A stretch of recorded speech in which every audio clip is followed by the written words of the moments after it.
Ayan mga para no. Ito yung binibigay ko sa kanila tuwing Martes hanggang Sabado. Tapos pag Linggo at Lunes, wala na akong binibigay. Hindi ko na sila binibigyan ng ganyan. Plain patoka na lang. Oh, ito ay Nutriwin. 5 drops nito, 500 ml na tubig.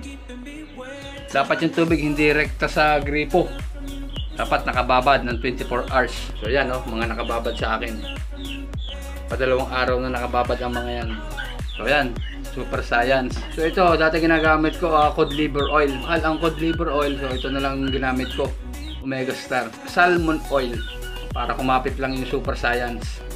So ito, Humit Beck. So ngayon, ito, 1 ml lang to. Kukuha ko dito ng 1 ml. Kasi wala pa namang karera. Titimplahin ko na to. So, time check, 9:01 na. So yan o, makintab na. Nilagyan ko na yan ng Omega Star Salmon oil. Oh, yan, 1 teaspoon na Super Saiyan, 1 teaspoon din na Humit Beck. So ito daw Humit Beck ay ano naman to, 100% organic nakalagay naman. Oh, 100% organic supplement. So wala naman tong overdose daw. Ito nilalaho ko din sa tubig sa painom nila. Ito naman ano, ginagawa ko dun dito ay 5 drops sa 500 ml. So yan, Humit Bet ulit. Tapos 1 teaspoon sa isang galong tubig. So ito yung ating ilalagay na tubig. Yung binabad na tubig na 24 hours. Humit Bet ang ilalagay ko dito. So yan, itsura niya. May bula. Pinalog ko kasi. Akala nyo plain na plain. Parang mo lang nailagay. So itong tirang ito, painin ko lang to sa aking breeder at saka sa mga alaga kong manok. So, ayan lang, pinakita ko lang sa inyo kung anong ginagamit ko yung Martes hanggang Sabado. So, itong dalawang to, magkatuwang araw-araw yan. Ayan, Lunes hanggang Linggo. Tapos sa hapon, plain water lang. Natutunan ko din lang naman to sa mga nagbablog. Yan ang finished product. Kung makikita nyo, Super Size na talagang kumapit na. Patukanan natin sa kanila to. A few minutes later.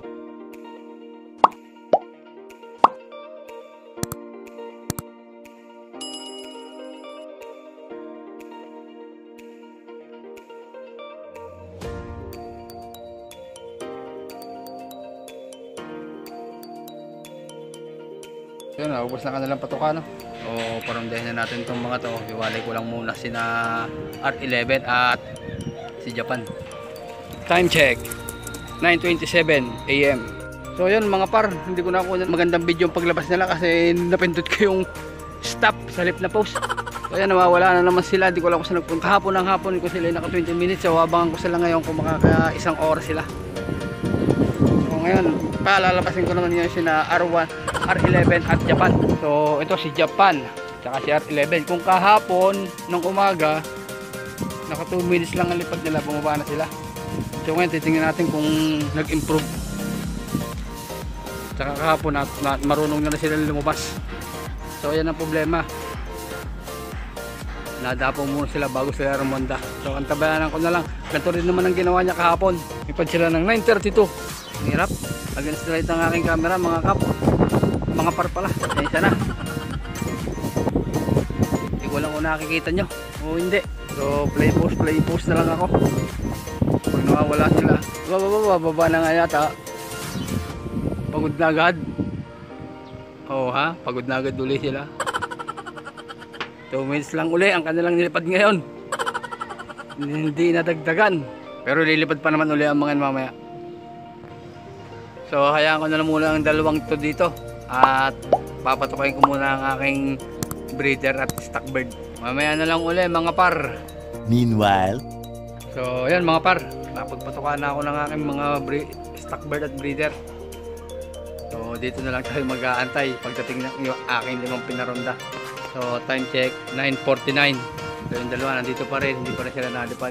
Tayo magkape habang inaantay sila. So kitang-kita naman natin pag dumating sila dito. Yun, lutad yung dalawa. Hindi ko lang nakuha ng paglipad nila. Yun ang dalawa, makita nyo, lipad na uli sila. Mas tumakas na lipad ah. Play post na lang pag nakikita sila. So yun, dumapo na uli sila.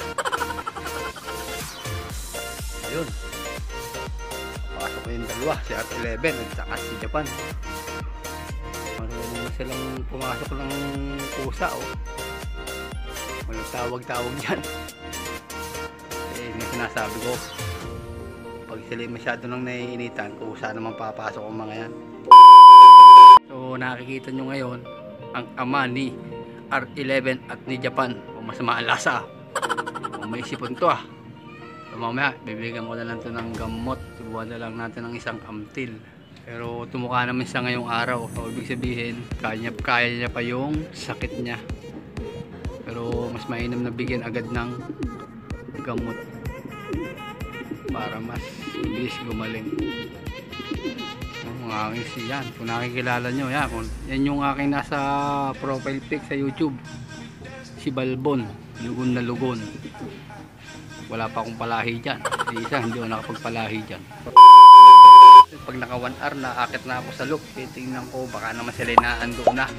Ay abang ako ng abang din sa babae, pala nasa loob sila ng loop. A few moments later. So 10:22 na. So tingnan natin baka naman sila nasa loop na. Ako abang ng abang din para akong tanga. So wala pa sila. Si R11 at Japan lang ang nandito. 10:36 na ngayon. Antay ako hanggang 11 sa kanila. Pagka sila hindi pa doon, alis na ako. A few minutes later. So yan, may paparating na. Ito na yung 5 natin. So bababa ako ng konti. Ayun, nag-alang pa sa landing board. Sa baba ako. Bumaba ako. Dito ko na lang sila abangan. Kasi baka may ilang pa sa akin. Putang na, upcam pa. 10:45. Nakaregta sila landing board na ngayon. Asok na, hindi ko na tinatawagan. Sayang lang at napatay ko yung video at hindi nyo nakita yung saktong baba nila.